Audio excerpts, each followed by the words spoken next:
Жүрегім ауырыпты деген сөзді бәріміз айтқанбыз. Кейде қорқып кетеміз, кейде мән бермейміз. Бірақ жүректің ауруының себебі біреу ғана емес, бірнеше түрлі жағдай бар. Соларды бірге ажыратып көрейік. Жүректің ең қауіпті ауруы стенокардия немесе инфаркт. Мұндайда ауырсыну көбіне кеуденің ортасында басталады. Қысқандай, шаншыл тұрғандай сезіледі. Кейде ауырсыну сол қолға, мойынға тарайды. Адам тынысы тарылып, суық тер шығып қатты әлсірейді. Ең басты белгі ауырсыну қозғалғанда күшейіп, тыныштықта да басылмай қояды. Мұндай кезде дәрігерге бірден бару керек. Кейде жүрек емес, қабырғааралық жүйке қосылады. Оны невралгия дейді.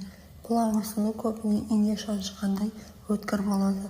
Қозғалсаң, жөтелсең, терең тыныс алсаң күшейеді. Тағы бір жағдай бұл жүректің ауруы. Суық тигенде немесе қимыл жасағанда да кеуде ауырып, жүрек сияқты көрінуі мүмкін. Кейде адамдар жүрегім күйіп тұр дейді. Бірақ ол жүрек емес, асқазанның қышқылы өңешке көтеріліп кеткен белгі болуы мүмкін. Асқазан ауруы кезінде күйдіру сезімі тамақтан кейін күшейеді. Кейде адам жатып қалса жағдайы нашарлайды.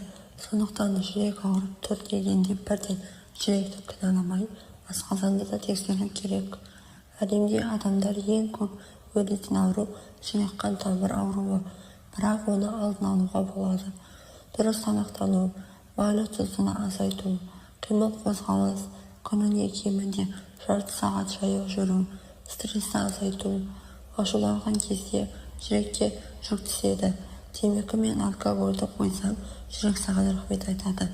Жүрегім ауырып тұр дегеннің себебі әртүрлі болуы мүмкін.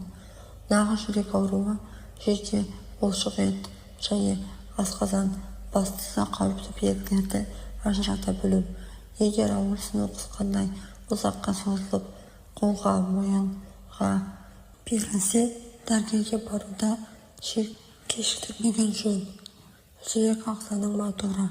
Мотор істемей қалса, бүкіл ағза тоқтайды. Сондықтан жүректі қорғау, өмірді қорғау. Видео пайдалы болса, арнаға жазыл.